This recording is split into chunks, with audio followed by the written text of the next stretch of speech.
தமிழர்களின் number one choice Tamil matrimony. GT Holidays.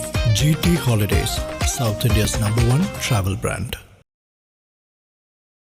என்னங்க ஐயா, நீங்கள் எவ்வளவு பெரிய ஆள், நீங்கள் எதுக்கு எல்லாத்தையும் விட்டுட்டு வரணும்? அவர் என்ன சொல்கிறாரு, காதர்ந்த ஊசியும் எதுவும் வரப்போறதில்லை, ஏன் சிவனை கும்பிட்டு நான் இங்கே இருக்கேன். சரி, சிவனை கும்பிடுங்க, உங்களுக்கு வேணுமா கோவில் வச்சு தரேன், உங்களுக்கு வேணுமா வீட்டில் இருந்து வழிபடுங்க, எதுக்கு எல்லாத்தையும் விட்டுட்டு இங்கே உட்காடுறீங்க? வணிகம் போகுது, ஏன்னா அவர் பெருமணிகர். சரி, இவ்வளோத்தையும் நீ விட்டுட்டு வந்தல, நீ என்ன சாதிச்ச அப்படின்னு கேட்பான்.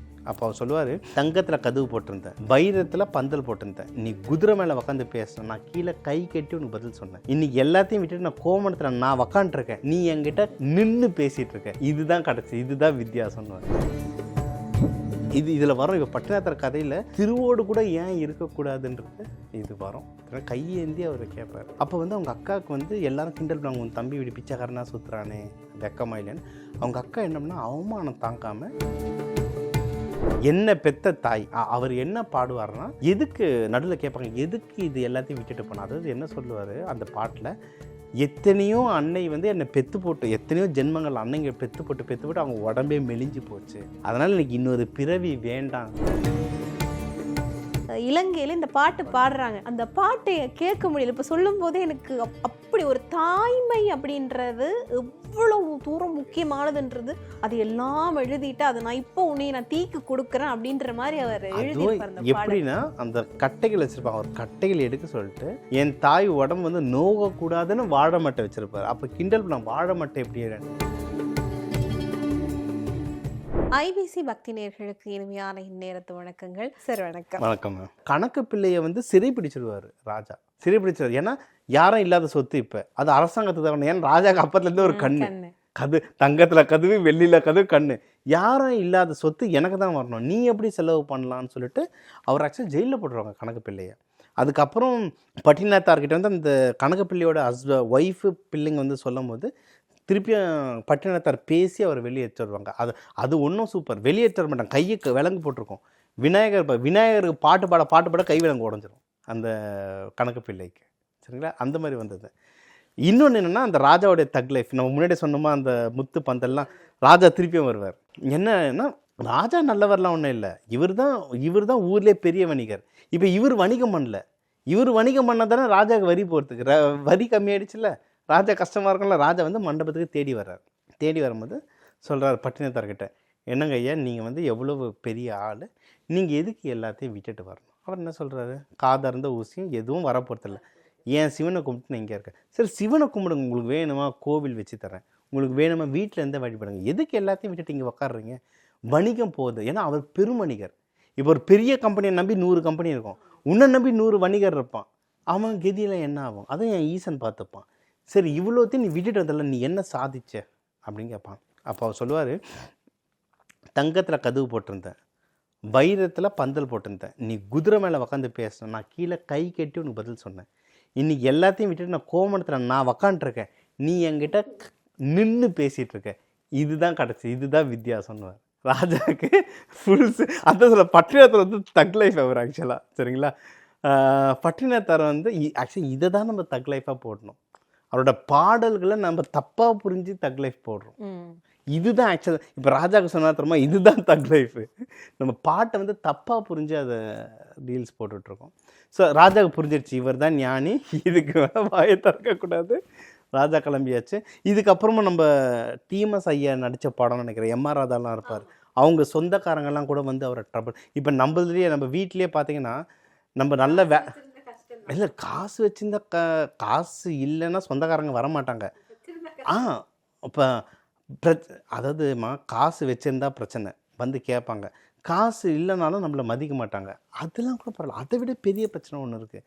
என்னென்னா, நல்லா படிச்சிருப்போம், நல்ல வேலை செய்யலாம், ஏதாவது ஒன்று ட்ரை பண்ணலாமேன்னு புதுசாக என்ன பிஸ்னஸ் ட்ரை பண்ணுவோம், சம்மந்தமே இல்லாமல் அட்வைஸ் பண்ணுவாங்க, இதை ஏன் பண்ணுற, நம்மளுக்கு பண்ண பரவாயில்ல, நம்ம அப்பா கிட்ட கொளுத்தி விட்டு போயிடுவாங்க, அது ஒன்றும் பிரச்சனை பெருசாகும், அவங்க ஹெல்ப்பும் பண்ண போகிறதில்ல.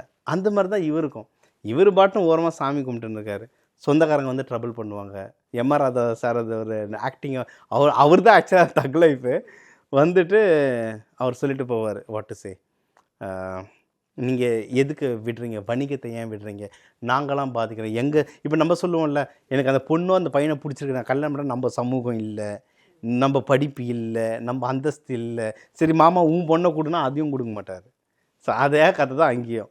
இது என்ன ஆச்சுன்னா, இது எவ்வளோ தூரம் பெருசாக போச்சுன்னா, அவங்க அக்காவுக்கு வந்து இவர் வந்து எப்படின்னா வீடு வீடாக கையேந்தி தான் பிச்சை எடுப்பார். திருவோடு கூட வச்சுருக்க மாட்டார், கையேந்தி தான் பிச்சை எடுப்பார். அதுதான் ரொம்ப முறை. இதில் வரும் இப்போ பட்டினத்தார் கதையில் திருவோடு கூட ஏன் இருக்கக்கூடாதுன்றது இது வரும். கையேந்தி அவர் கேட்பார்.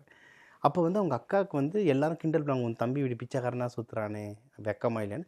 அவங்க அக்கா என்ன பண்ணால் அவமானம் தாங்காமல் ஆப்பம், ஏன்னா அவங்க தம்பிக்கு ஆப்பம் ரொம்ப பிடிக்குமா. அவங்க தம்பி வந்து இந்தந்த நாள் எடுக்க வருவார்னு தெரிஞ்சு ஆப்பமில் விஷம் கலந்து வச்சுருப்பாங்க. அவருக்கு கையில் கேட்கும்போது தம்பி இந்த உனக்கு ஆப்பம்னு கையில் வைப்பாங்க.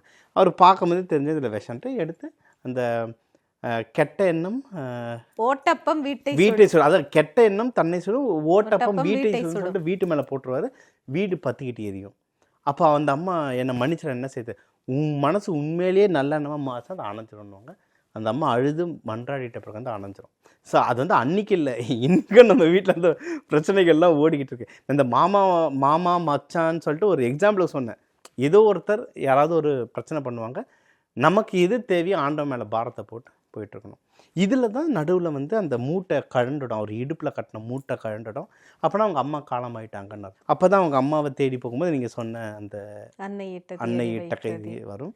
ஒரு வாழை இலையில அது என்னன்னா, என்ன பெத்த தாய் அவர் என்ன பாடுவார்னா, எதுக்கு நடுவில் கேட்பாங்க, எதுக்கு இது எல்லாத்தையும் விட்டுட்டு போனா. அதாவது என்ன சொல்லுவார் அந்த பாட்டில், எத்தனையோ அன்னை வந்து என்னை பெத்து போட்டு, எத்தனையோ ஜென்மங்கள் அன்னைங்க பெத்து போட்டு அவங்க உடம்பே மெலிஞ்சு போச்சு, அதனால் எனக்கு இன்னொரு பிறவி வேண்டாம் அப்படின்னு சொல்லுவார் அவருடைய பாட்டு. அதாவது எனக்கு தெரிந்து இந்த பாடல்கள் வந்து இறப்பு வீடுகளில் வந்து அந்த கேட்டு அண்மையில் நான் என்னுடைய ஒரு சொந்தக்கார ஒருத்தங்க, என்னுடைய அதாவது என்னுடைய அப்பாவோட அக்காவினுடைய இறப்புக்கு இலங்கையில் இந்த பாட்டு பாடுறாங்க. அந்த பாட்டை கேட்க முடியல. இப்போ சொல்லும் போதே எனக்கு அப்படி ஒரு தாய்மை அப்படின்றது எவ்வளவு தூரம் முக்கியமானதுன்றது அந்த பாட்டில். நீ என்ன மாதிரி வளர்த்தா, என்ன மாதிரி பால் ஊட்டின, எப்படி சோறு ஊட்டின, என்னை நடக்க வச்சு எப்படி சிரிச்ச ஒரு தாய், எப்படி ஒரு குழந்தைய வந்து ஒரு வயசா அந்த குழந்தைய பார்த்து அதோட அது எல்லாம் எழுதிட்டு, அதை நான் இப்போ உன்னை நான் தீக்கு கொடுக்குறேன் அப்படின்ற மாதிரி அவர் எழுதியிருப்பார். எப்படின்னா அந்த கட்டைகள் வச்சிருப்பாங்க, ஒரு கட்டைகள் எடுக்க சொல்லிட்டு என் தாய் உடம்பு வந்து நோகக்கூடாதுன்னு வாழை மட்டை வச்சுருப்பார். அப்போ கிண்டல் பண்ண, வாழை மட்டை எப்படி என் தாய்க்கு எரி, அந்த பச்சை மட்டை எரியும் போது உடம்பு வலிக்காதுன்றதுக்காக பச்சை மட்டை வைத்து அவர் தீ மூட்டுவார், தீ எரியும்னு சொல்லுவாங்க. இது வந்து ஆக்சுவலாக இது எப்படி சொல்கிறது, எங்கள் அப்பா இறந்ததுக்கு இது வாசித்தாங்க. எனக்கு லைக் தண்ணி வந்துருச்சு. ஒரு பக்கம் அப்பாக்காக வருது, இன்னொரு பக்கம் என்னென்னா இது அர்த்தம் புரிஞ்சு வர. இது அர்த்தம் உங்களுக்கு புரிஞ்சிடுச்சுன்னா நாளைக்கு தப்பு பண்ண மாட்டோம். இப்போ தப்பு பண்ணாமல் இருக்கணும், நான் ஏதாவது லைஃப்பில் தப்பு பண்ணணும், ஆனால் எனக்கு ஒவ்வொரு தடவை ஏதாவது தப்பு பண்ணுற மாதிரி தோணுச்சுன்னா உள்ளே நடுங்கும். ஏன்னா நல்லா தெரியும் ஒன்றும் வரப்போதில்லை நல்லா தெரியும். இது வந்து ஒன்ஸ் உங்கள் மைண்டு உள்ள அந்த பாட்டோட அர்த்தம் புரிஞ்சிடுச்சு அப்படின்னா தப்பு பண்ண தோணாது. தப்பு பண்ணால் அந்த நடுக்கம் வரும் உள்ள. பட்டினத்தார் பாடல்கள் அது வந்து உண்மை, பயம்புத்திரத்தில் உண்மை, ஒன்றுமே வரப்போறதில்ல, எந்த ஆட்டம் ஆடாதுன்றது. ஸோ அம்மா வந்து விட்டுட்ட பிறகு கொல்லிட்ட பிறகு தான் அவர் வெளியவே போக ஆரம்பிக்கிறார். வெளியே போகும்போது என்னென்னா, இதுக்கப்புறம் தான் ஒன்றும் சோதனைகள், ஒன்றும் நிறைய தக் லைஃப் வரும் இவருக்கு. வெளியே போகும்போது ஐ திங்க் திருவிடை மருதூர் இல்லை அதுக்கு முன்னாடி ஒரு இடத்துல போய் உக்காடுறாரு. இப்போ வெளியூர் போக ஆரம்பிச்சிட்டார்ல, இப்போ எங்கே இடம் கிடைக்குது அங்கே உட்காரணும்.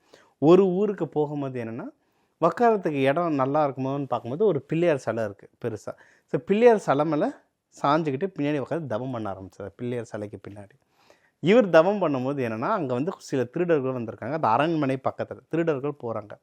அவங்க வந்து பிள்ளையார் அவர் இருக்கிறது தெரியல, பிள்ளையார்கிட்ட வேண்டுறாங்க, இன்றைக்கி கொள்ளடிக்க போகிறோம், அமாவாசை கொள்ளடிக்க போகிறோம், நல்ல அரண்மனை உள்ளே போக போகிறோம், நல்லா தேர்ச்சுன்னா உனக்கு ஒரு நல்ல பரிசு கொடுக்குறோம் பிள்ளையாரை இப்போ வேண்டிட்டு போகிறாங்க. போன மாதிரியே ஃபுல் கொள்ளை அடித்த பிறகு நல்லா இன்றைக்கி நல்ல வசூல், உன் பங்கு இருந்தானே ஒரு முத்து மாலையை தூரத்துலேருந்து போட்டுடுறாங்க. ஏன்னா கிட்ட போய் கொடுக்குறாங்கன்னு டைம் இல்லை, அவங்க திருடாங்க. தூரமாக பிள்ளையார் மேலே போட்டுட்டு ஓடிடுறாங்க. அது போட்டுது எங்கன்னா பிள்ளையார் மேலே விடாமல் தாண்டி பட்டினத்தார் ஐயா மேலே விழுந்துடும்.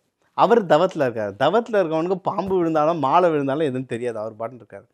ஸோ திருட்டிட்டாங்கன்னு தெரிஞ்சு அடுத்து காவலாளிங்கெல்லாம் தேடி வரும்போது பார்த்தீங்கன்னா பார்த்தா இவர் உக்காண்டிருக்காரு, இவர் கழுத்தில் முத்து மாலை இருக்குது. ஸோ ஸோ காவலாளிங்களுக்கு புரிஞ்சு போச்சு இவர் தான் திருடி இருக்காரு அப்படின்னு சொல்லிட்டு இவரை வந்து தவத்தில் இருக்கவரை அப்படியே தூக்கிட்டு போயிருக்காங்க. ராஜா கிட்டேயும் காட்டும்போது ராஜாவும் என்ன சொல்ல, இவன் கழுத்தில் மாலை இருக்குன்னா அப்போ இவன் தான் திருடி இருக்கான், இவனை எழுந்துக்கவே மாட்டுறாரு. என்ன எழுப்புனா எழுந்துக்க மாட்டுறாரு. சரி ஓகே, அப்போ வந்து இவன் தான் திருடி இருக்கான்னு இதுவாகிடுச்சு. கழுமரத்தில் ஏற்றிடலாம். கழுமரம்னா எல்லாருக்கும் தெரியும், கூராக இருக்கும், அதில் உட்கார வச்சாலும் ஆசன வழியாக ஏறி மண்டையே பொழந்து வருது. தூக்கல் எடுறது கூட பரவாயில்ல, கழுமரம்லாம் நினச்சாலே இதுவாக இருக்கும். அது நல்ல காய்ச்சின கழுமரத்தை நிற்க வச்சுருக்காங்க. இவர் அதில் ஏற்றுறதுக்கு இவளை தூக்குறாங்க. தூக்கும் போது டப்புன்னு முழிப்பு வந்துடுது. முழிப்பு வந்து பார்த்தா இவர் கழுமரத்தில் ஏற்றுறதுக்கு தூக்குறாங்க. அப்போ இவருக்கு தியானத்துலேருந்து சிவபெருமான முழிக்க வச்சுருக்காரு. எடுத்துரு டைம் ஆச்சு. பார்க்கும்போது ஓ என்ன ஆச்சு, கழுமரமா, இந்த கழுமரம் உத்து பார்க்க கழுமரம் பத்திட்டு எரியுது. ஏன்னா மரம் அது பத்திட்டு எரியுது. அப்போ தான் ராஜாவுக்கு புரியுது இவர் பார்த்ததுலேயே அது எரிஞ்சு போச்சா, அப்போ இவர் உண்மையில மகான், இவர் திருடம் இல்லைன்னு.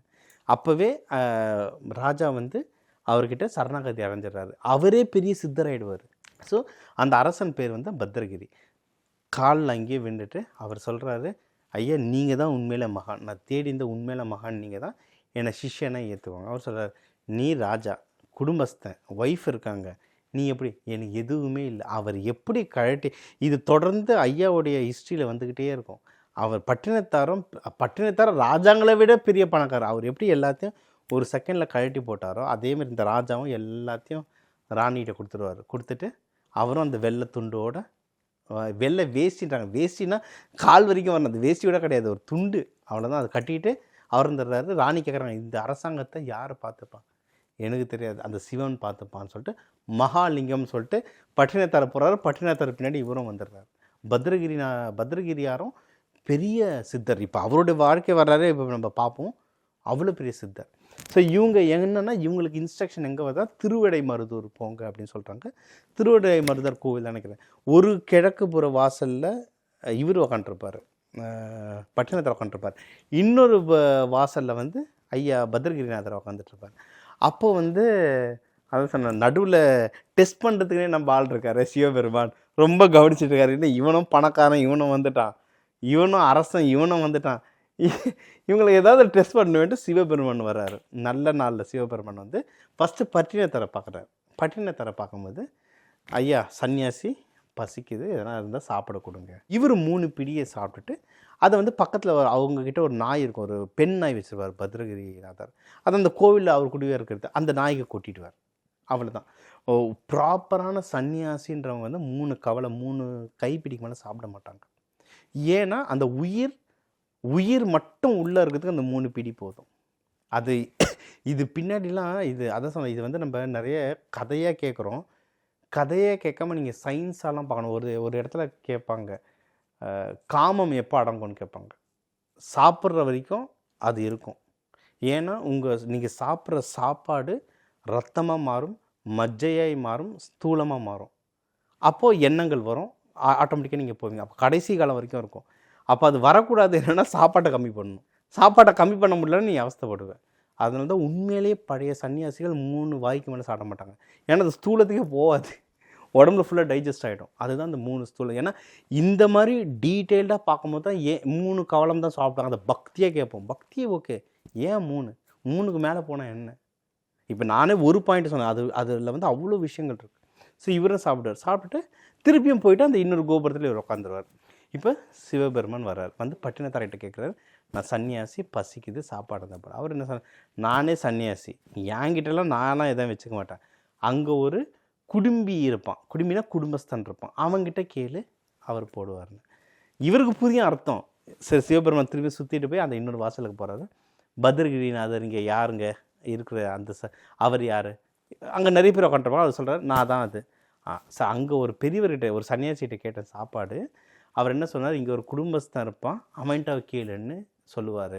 நீங்கள் தானே, அது எனக்கு கொஞ்சம் சோறு இருந்தால் போடுங்கன்ட்டு. இவர் அவ்வளோ ஆட ஆரம்பிச்சிடறாரு. நான் எப்படி குடும்பஸ்தான், நான் ராஜாவாக இருந்து எல்லாத்தையும் திறந்துட்டு இங்கே வந்து உக்காண்டிருக்கேன், என்னை எப்படி அவர் குடும்பஸ்தான் சொல்லலாம்? தப்பு. ஆனால் என் குருநாதர் தப்பாக சொல்ல மாட்டேன். அப்போ என்னமோ நடக்குது. என்னன்னு அப்படி அவர்கிட்ட என்ன இல்லை, அது என்கிட்ட இருக்குது. இப்போ யார் சேர்த்து வைப்பா? சேவிங்ஸ் யார்? குடும்பஸ்தான் தான் சேவிங்ஸ். என் ஒய்ஃபுக்கு வேணும், என் குழந்தைங்களுக்கு வேணும், நாளைக்கு வந்து வீடு கட்ட வேணும் செய்வோம், எதுவுமே கவலைப்படாதான் எதுவும் சேர்க்க மாட்டான். அப்போ நான் எதை வச்சிட்ருக்கேன், ஏன் அப்படி சொன்னான்னு பார்த்தா அவர்கிட்ட கையில் ஒரு திருவோடு இருக்குது, ஒரு நாயம் அவர் கூடியப்படுத்துகிறார். அதை ஓ இது 2 தான் பிரச்சனையா அப்படின்ட்டு திருவோடு எடுத்து அந்த நாய் மண்டியிலே போடுவார். திருவோடு உடஞ்சிடும், நாயம் இறந்துடும், அந்த ஸ்பாட்லேயே இறந்துடும். நம்ம தலைவருக்கு வேலை முடிஞ்சு வச்சு சிவபெருமான் அவர் கிளம்பிட்டார். சரிங்களா? இப்போ இவரும் அதுக்கப்புறம் எப்படின்னா கையில் தான் பிச்சை எடுப்பார். கையில் தான். அதாவது இது சொல்லும் போது இது வந்து எனக்கே பாடம் சொல்கிற மாதிரி இருக்குது. ஏன்னா நான் திருவண்ணாமலை போயிட்டு வந்தேன், அங்கே ஒரு சித்தர் ஐயா தெரியும். அவர் வந்து திருவோடு வச்சிருந்து ஒருத்தர் கொடுத்தாரு. நான் எனக்கு கேட்டேன், உனக்கு இப்போ இல்லை அப்படின்னு சொன்னார். இது சொல்லும் போது ஞாபகம் வருது எனக்கு. ஸோ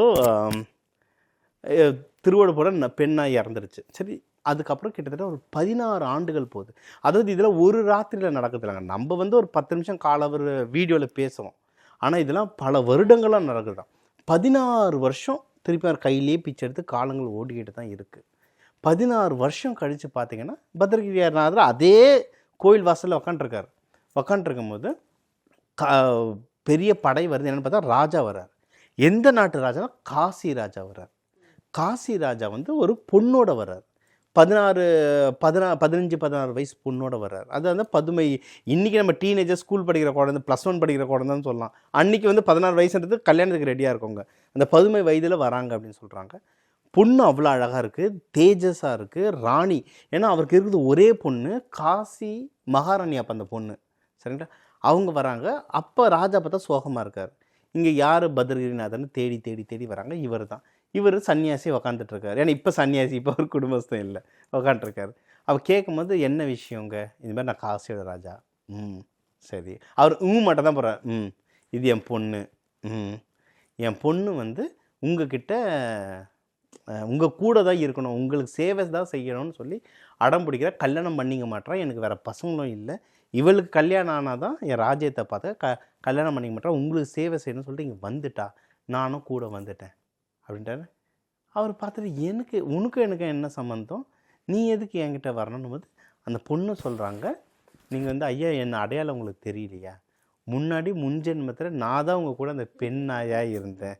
அந்த திருவோடு நீங்கள் போட்டிங்க தெரியுமா, திருவோடு போட்டதில் வந்து நான் இறந்துட்டேன். ஆனால் நீங்கள் போட்ட, ஏன்னா அதாவது என்னன்னா எதுக்கு வந்து பிச்சை எடுக்கிறாங்க சன்னியாசிங்க, எதுக்கு பிச்சை எடுக்கிறாங்க அப்படின்னா, பிச்சை எடுத்து சாப்பிடும்போது உங்கள் கர்மா வந்து கழியும், அடுத்த பிறவி வராது. அதுதான் வந்து விஷயம். அதுக்காக தான் பிச்சை எடுக்கிறாங்க. பெரிய பெரிய பணக்காரர்கள், நம்மளே நிறைய பரிகாரங்கள் இருக்குது, ரொம்ப பெரிய பெரிய பணக்காரர்கள் தெரியாத இடத்துல போய் பிச்சை எடுப்பாங்க. இப்போ திரைப்படம் கூட வந்தது இல்லை, பிச்சைக்காரன். எஸ் இல்லை, அது வந்து கொஞ்சம் தெரிஞ்சு, அது ஒரு உண்மையில லைஃப் இன்சிடென்ட். அந்த கதை வந்து உண்மையிலே ஒருத்தருடைய லைஃப்பில் நடந்தது. இது வந்து தெரிஞ்ச கதை. தெரியாத கதைன்னா நிறைய பிச்சைக்காரங்க, அதாவது தமிழ்நாட்டில் சவுத் இந்தியாவில் இருக்க பிச்சைக்காரங்க சைலண்ட்டாக போயிட்டு காசியில் எடுப்பாங்க. நார்த்தில் இருக்க பிச்சைக்காரங்க நிறைய பேர் சைலண்ட்டாக ராமேஸ்வரத்தில் எடுக்கிறாங்க. இன்றைக்கும் நடந்துகிட்ருக்கு. எங்களுதே நிறைய பரிகாரங்கள் நிறைய பேருக்கு சொல்லியிருக்கோம். பிச்சை எடுக்கிறதுக்கு அவ்வளோ பவர் இருக்குது. சரிங்களா? இந்த ஜோசியக்காரங்களாம் கிட்டத்தட்ட அந்த லைனில் தான் வரும். ஜோசியக்காரங்களுடைய இது நீங்கள் ஜாதகம் பார்த்தீங்கன்னா தினமும் உழைச்சி சாப்பிட்ற மாதிரி தான் ஜாதகம் அமையும். அவங்க பெருசாக சேவிங், நிறைய பேர் கேட்பாங்க, பணக்காரனுங்களாம் அட்வைஸ் பண்ணுற எந்த ஜோசியக்காரனாவது பணக்காரனாக இருக்கானு கேள்வி கேட்குறோம்ல, அவன் ஏன் இருக்க மாட்டான்னு தெரியுமா, அதுதான் அவனோட கர்மம். அப்படி பார்த்தா குபேரனுக்கு பூஜை பண்ணுறவன் எவ்வளோ பேர் குபேரனாக இருக்கணும், ஆனால் பூஜாரி குபேரனாக இருக்காரு, 10 ரூபாய்க்கும் 20 ரூபாய்க்கு தானே தட்டு நிட்டுறாரு, அதுதான் அவங்க கர்மா. அது பின்னாடி அவ்வளோ விஷயங்கள் இருக்குது. இது தப்பு இல்லை, அவ்வளோ விஷயங்கள் இருக்குது.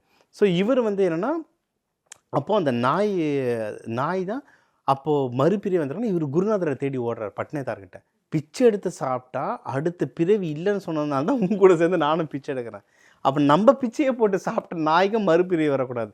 அது எப்படி ஒரு மகாராணி எப்படி வரணும்னு வந்து இவர் என்ன சொல்கிறார், எனக்கு தெரியாது, உள்ளே இருக்க மகாலிங்கத்தை கேளு அப்படின்றாரு. இவர் வந்து என்னென்னா மகாலிங்கன்னு கத்திக்கிட்டே ஓடுறாரு. ஓடுன வேகத்தில் ஜோதி ஐக்கியமாயிடுறாரு. இவர் ஓடுற வேகத்தில் இவர் ஓடுறாரு. இவர் பின்னாடி வந்து அந்த பொண்ணு ஓடுது. பொண்ணு பின்னாடி அவங்க அப்பா மகளேன்னு ஓடுறாரு. என்ன 3 பேர் எங்கே ஓடுறாங்க, பின்னாடி பட்டிட்டு போயிட்டுருக்காரு. என்னென்னா மகாலிங்கன்னு கத்திக்கிட்டு இவர் லிங்கத்தோடு இவர் ஐக்கியமாயிடுறாரு. பத்ரகிரிநாதர் முக்தி ஆயிடுறாரு. அப்படியே பொண்ணும் ஐயான்னு சொல்லிட்டு அந்த பொண்ணு முக்தி ஆகிடுது. மகளே மகளேன்னு அந்த அந்த பெண் நாய் இளவரசியாக பிறந்த அந்த இளவரசிக்கு சேவை செஞ்சார்ல அவங்க அப்பா, அந்த புண்ணியத்தில் மகாராஜாவும் முக்தி அடைகிறாரு. 3 பேரும் முக்தி அடைகிறாங்க. இப்போ இதெல்லாம் பார்த்துட்டு நிற்கிறது யாரு? பட்டினத்தார். அவரும் கொண்டு ஆகலை. சிரிக்கக்கூடாதுங்க, தப்புங்க. பட்டினத்தாருக்கு ஆகலை. அதாவது அதில் தான் அழ ஆரம்பிச்சார் பட்டினத்தார். ஸோ இவர் வந்து பட்டினத்தார் அழ ஆரம்பித்தார். எல்லாரும் முக்தி அடைஞ்சாங்க, நான் மட்டும்தான் இருக்கேன்ட்டு இவரை உருகி உருகி அந்த பாடல்கள் கேட்கும்போது தான் நம்மளுக்கு, அதாவது லைஃப்பில் வந்து நம்ம தோத்துட்டோம்னு நினைக்கும் போது அந்த பாடல்கள் கேட்கும்போது ஒரு உத்வேகம் வரும். அப்போ வந்து சிவபெருமான் வந்து காட்சி அப்போ என்ன சொல்கிறாங்கன்னா, கரும்பு கையில் திறந்து, இந்த கரும்பு வந்து உனக்கு எங்கே இனிக்குதோ அதுதான் உன்னோட இடம், முக்தி அடைகிற இடம். என்னன்னா கரும்புலேயே நிறைய வெரைட்டி இருக்குது. அது வந்து பேய் கரும்பு, அதாவது ரொம்ப கசக்கும். அந்த அவர் இது பேய் கரும்பு எப்படி இனிக்கும்? இனிக்கும், அது எங்கே இனிக்குதோ அது வரைக்கும் சுத்து, இனிக்கிற இடத்துல தான் உனக்கு சமாதி. அப்போ வந்து அவர் எல்லா சிவபெருமான் கோவில் ஸ்தலங்களுக்கும் போகும்போதெல்லாம் சாப்பிட்டு பார்த்து எங்கேயும் இனிக்கலை. அவர் ஃபுல்லாக வந்துட்டு இங்கே திருவெற்றியூருக்கு வர்றாரு. திருவெற்றியூர் வடிவுடையம்மன் கோவில், தியாகராஜர் கோவிலுக்கு வந்துட்டு இங்கே திருவெற்றியூரில் தான் கடிக்கும் போது அவருக்கு வந்து அந்த கரும்பு வந்து இனிக்குது. அதனால தான் அதுக்கப்புறம் அவர் டிசைட் பண்ணுறாரு, இந்த திருவெற்றியூர் தான் நான் முக்தி அடைகிற இடம், எனக்கு முக்தி அடையிறதுக்கு டைம் வந்துடுச்சு. ஓகே, அதனால தான் நீ திருவெற்றியூர் கோவிலில் போனாலும் தலை விருட்சம் வந்து கரும்பு தான், இன்றைக்கி தான் கரும்பு பார்க்க முடியும். ஸோ முக்தி அடைய டைம் வந்துடுச்சு. சரி, எப்படி அடையலாம்? அப்போ வந்து என்னென்னா, அங்கே வந்து பீச் ஓரம் தான் இருக்கும், அவருடையது வந்து பீச் ஓரம் இருக்கும். அந்த பீச் ஓரம் வந்து குழந்தைங்க நிறைய பேர் விளையாடுறாங்க. ஸோ அப்போ வந்து சொல்கிறாரு, தாத்தா என்ன பிள்ளைங்களை என்ன பண்ணுறீங்க தாத்தா? நாங்கள் விளையாடிட்டுருக்கோம், நானும் விளையாடிட்டு வரட்டுமா? உனக்கு என்ன விளையாட தெரியும்? நீ என்ன சொல்கிறேன் நான் செய்கிறேன், நான் நிறைய மேஜிக்லாம் பண்ணுவேன், அது சித்து வேலைகள் பண்ணுவேன் அப்படின்னு சொல்கிறாரு. என்ன சித்து வேலைன்னா, மண் எடுத்து கையை காட்டுனா கையில் போட்டால் சர்க்கரையாக வருது, சர்க்கரை சாப்பிடுங்க அப்படின்னா பசங்க எல்லாம் ஜாலியாகிட்டாங்க. ஓகே, அதனால தான் இன்றைக்கும் நீங்கள் வந்து சித்தர்கள் சமாதிக்கு போனால் ஆரஞ்சு மிட்டாய், கல்கண்டுலாம் தரணும், பூந்திலாம் தரணும், அதை குழந்தைங்களுக்கு தரணும். இதெல்லாம் பரிகாரம். நம்ம வந்து இது கூடவே பரிகாரங்கள் சேர்த்து சொல்கிறோம். இதெல்லாம் பண்ணும்போது பயங்கரமாக வேலை செய்யும் இது. சரிங்களா? ஸோ அப்புறம் சரி, வேறு என்ன விளையாடலாம் அப்படின்னும்போது கண்ணாம்பூச்சி மாதிரி விளையாடலாம். எப்படி? நான் வந்து உக்காந்துக்கிறேன், கூடையை போட்டு மூடிடுங்க, அதுக்கப்புறம் பார்த்தீங்கன்னா நான் வெளியே வந்துடுவேன், நீங்கள் திறக்காமே நான் வெளியே வந்துடுவேன். சரி, ஓகே, எப்படி பண்ணலான்ட்டு ஸோ பசங்க வந்து கூடையை போட்டு மூடுறாங்க. மூடிட்டு பிறகும் பார்த்தா பிள்ளைங்களான்றாரு, பார்த்து பின்னாடி இது நடந்து வர்றாரு. அந்த மாதிரி நிறைய விளையாடிக்கிட்டே இருக்கார். பொழுதாக போயிட்டுருக்கு, பொழுது போக போக அவர் என்ன சொல்கிறாருன்னா, சரிப்பா, இப்போ கடைசியாக இருட்டிடுச்சு, இங்கே எல்லோரும் வீட்டுக்கு போகணும், அம்மா தேடுவாங்க, இப்போ வந்து கடைசியாக ஒரே ஒரு விளையாட்டு விளையாடலாம். என்னென்னா, நான் உக்காந்துப்பேன், நீங்கள் வந்து அதை என்ன சொல்லுவாங்க, அவர் பள்ளத்தில் உக்காந்து மண் போட்டு மூடிட்டு கூடையை சாத்தின்னு தான் சொல்லுவாங்க. இல்லை அவர் உக்காந்துப்பாரு, நீங்கள் கூடையை சாத்திட்டு போயிடணும் அப்படின்னு சொல்லுவாங்க. சரியா? கடைசியாக ஒரே ஒரு தடவை விளையாடலாம் அப்படின்னும் சரி தாத்தா உக்காருங்கன்னு உக்காடுறாரு. மூடும் போது என்னென்னா, இன்னொரு பையன் வர்றாரு. இன்னொரு பையன் வந்து கையில் வந்து நம்ம பத்ரகிரியார் எப்படி சாப்பாடு எடுத்து வருவாரோ அதே மாதிரி சாப்பாடு எடுத்து வர்றாரு.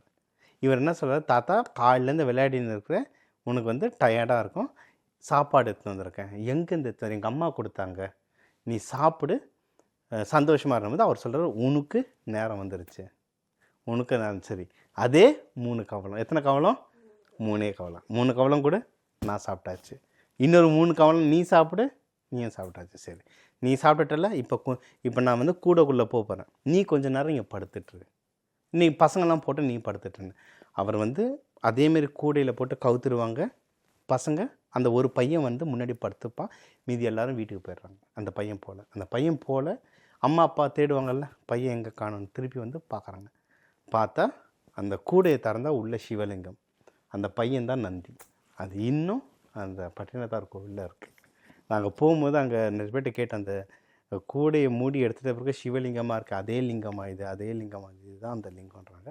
அந்த லிங்கத்துக்கு முன்னாடி இருக்க சிவலிங்கம் தான் நந்தி, அந்த நந்தி தான் அந்த சிறுவன்.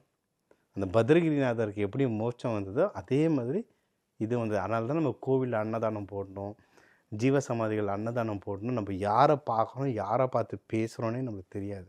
நம்ம இப்போ சிவராத்திரிக்கெலாம் நிறைய சொன்னோம், அதனால தான் கோவிலில் தேவையில்லாத பேசக்கூடாது. நம்ம யார்கிட்ட நம்ம யாருக்கு தெரியும், பட்டினத்தார்கிட்டே நம்ம ஒரு கதையை கேட்டாலும் கேட்போம், நம்மளுக்கு தெரியாது அவங்க எந்த ரூபத்தில் இருப்பாங்கன்னு நம்மளுக்கு தெரியாது. ஸோ அதுதான் அந்த பட்டினத்தாருடைய கோவில் இங்கே இருக்குது, திருவெற்றியூரில் இருக்குது, பீச் ஓரம் இருக்குது, பஸ்ஸு ட்ரெயின் வசதி இருக்குது. திருவெற்றியூர் தேரடி வீதி மெட்ரோவில் இறங்கி நடந்து போனீங்கன்னா ஒரு ஆட்டோ பிடிச்சின்னா 5 நிமிஷம் கூட இல்லை, பக்கத்தில் இருக்குது. ரொம்ப ரம்மியமாக இருக்கும். அங்கே போனீங்கன்னா ரொம்ப ரொம்ப டீப்பாக கும்பிட்றவங்களா இருப்பாங்க. வீடியோலாம் எடுத்துறாதீங்க, எடுத்திங்கனாவே திட்டுவாங்க, ஃபோனை வாங்கி வச்சுருப்பாங்க. அதாவது பக்தியில் பண்ணுறாங்க. அங்கே ஜனம் வந்து ரொம்ப பக்தியாக கும்பிடுவாங்க. நீங்கள் கோவிலுக்கும் ஜீவ சமாதி வழிபாட்டுக்கும் பெரிய டிஃப்ரென்ஸ் பார்க்கலாங்க. கோவில் எல்லாரும் போவோம், ஒரு ஒரு கேஷுவலாக கும்பிடுவோம். ஜீவசமாதி உள்ள வந்து எல்லாராலையும் வர முடியாது. 100ல் ஒருத்தர் தான் வருவாங்க ஜீவசமாதி. அது வரவங்க வந்து அது இங்கே ரொம்ப டீப்பாக கும்பிட்றாங்க. வீடியோலாம் எடுக்காதீங்க, ஆனால் போயிட்டு அமைதியாக உக்காந்துருங்க. அந்த வைப்ரேஷன் தெரியும். அந்த ஜீவசமாதிகள் பூஜைக்கு எதிர்க்க வந்து மண்டபம் இருக்குது, தியான மண்டபம் இருக்குது. அங்கே போனால் இப்போ நம்ம பேசின விஷயங்கள்லாம் வரலாறாக அங்கே எழுதியிருக்கும்.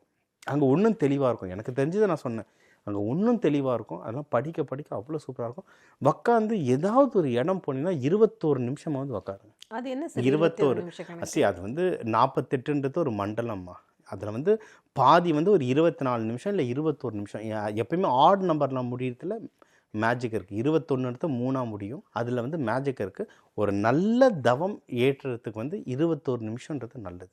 21 நிமிஷத்துக்கு மேலே தவம் பண்ண போனீங்கன்னா அந்த ஞானி நினைக்க லைட்டாக இழுத்துட்டு போகும். சரிங்களா? அதனால் குடும்பத்தில் இருக்கவங்களுக்கு தினமும் 21 நிமிஷம்ன்றது பர்ஃபெக்ட். 21 நிமிஷத்துக்கு கீழே 5 நிமிஷம் 10 நிமிஷம் பண்ணுறதுனா நம்ம தவத்தில் தான் இருக்கோன்றது ஞாபகம் வர்றதுக்கே 10 நிமிஷம் ஆகிடும். ஏன்னா உக்காந்தோன்னா எந்த ஞாபகமும் ஓடும். அதனால் 21 நிமிஷன்றது ஒரு நல்ல டைம். அந்த டைம் அங்கே உக்காருங்க. பௌர்ணமியில் சில டைம் அங்கே தங்க முடியும்லாம் சொன்னாங்க. எல்லாரும் தங்குற மாதிரி இருந்தால் அங்கே தங்கலாம். அப்படி இல்லைன்னா நீங்கள் வந்து இருந்துட்டு மெடிடேஷன் பண்ணிட்டு வந்தாலே சூப்பர். அது நான் இது ஒருத்தர்கிட்ட சொல்லும் போது என்கிட்ட கேட்டாங்க, அவர் குபேரர் அம்சமாச்சே, பணம் வேணா அங்கே போய் வேண்டலாமான்னு. அவர் பாடுற பாட்டு காதர்ந்த ஊசியும் கூட வராதுன்னு. அதனால் அங்கே போய் உக்காருங்க. உங்களுக்கு என்ன தேவைன்றது அவங்களுக்கு தெரியும். அது உங்களுக்கு சேர வேண்டியது தானாக சேரும். நிச்சயமா. இந்த இடத்துல நான் ஒரு விஷயத்தை இங்கே பகிரணும் அப்படின்னு நினைக்கிறேன். என்னன்னா, நான் தமிழிசை சவுந்தரராஜன் அம்மா அவங்கள வந்து ஒரு நேர்காணல் எடுத்தேன். அப்போ அவங்க வந்து ஒரு விஷயம் எனக்கு வந்து சூக்குமமாக கூட சொல்லியிருந்தாங்கன்னு நினைக்கிறேன். அது எனக்கு பண கஷ்டம் வந்தால் நான் வந்துட்டு பட்டினத்தார்கிட்ட போவேன், எனக்கு மன கஷ்டம் வந்துச்சுன்னா நான் பாம்பன் சுவாமிகளை பார்க்க போவேன் அப்படின்னு சொல்லியிருந்தாங்க. இப்போ நீங்கள் ஆரம்பத்திலேருந்தே சொல்லியிருந்தீங்க உங்களுடைய முன்ஜென்ம கதை அப்படின்னு போது ஒரு குபேரர் அப்படின்னு சொல்லி மேபி அதை அவங்க ரொம்பவே அந்த நேர்காணல் ஐபிசி பக்தியில் அந்த நேர்காணல் இன்னும் இருக்கு. நீங்க அந்த நேர்காணல நேர்கள் கூட பார்க்கலாம். ஒரு மிகப்பெரிய ஒரு வரலாறு வந்து நம்ம இன்னைக்கு பேசியிருந்தோம். பட்டணத்தார் அப்படின்ற ஒரு மிகப்பெரிய ஞானி, ஒரு சித்த நிலையில இருக்கிறவர், இன்னைக்கும் வந்து அவர் ஜீவ சமாதி இந்த இடம் அப்படிங்கிறது சென்னைக்கு அருகாமையில் இருக்கிறது அப்படின்னு நினைக்கும் போது நம்மளால அதெல்லாம் பார்க்கக்கூடிய மாதிரி இருக்கு. இந்த நேர்காணலை பார்க்குறவங்க சென்னையில இருந்தாங்க கண்டிப்பா மிக இலகுவா போய் பார்த்துடலாம். அந்த வீடியோ கூட பார்த்தீங்கன்னா யார் எல்லாருக்கும் போய் சேரணும், அது கண்டிப்பாக போய் சேரும் அப்படின்னு நினைக்கிறேன். இந்த தருணத்துக்கு நேர்காணலுக்கு பட்டினத்தார் பற்றி பேச வச்ச பட்டினத்தடிகளாக ரொம்பவே நன்றி. உங்களுக்கு நன்றி. நன்றிங்க ma'am. வாழ்காலம்.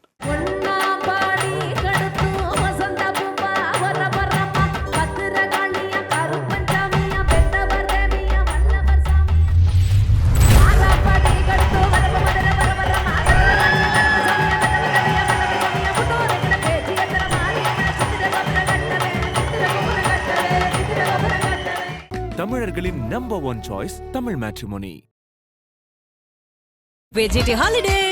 GT Holidays, South India's #1 travel brand.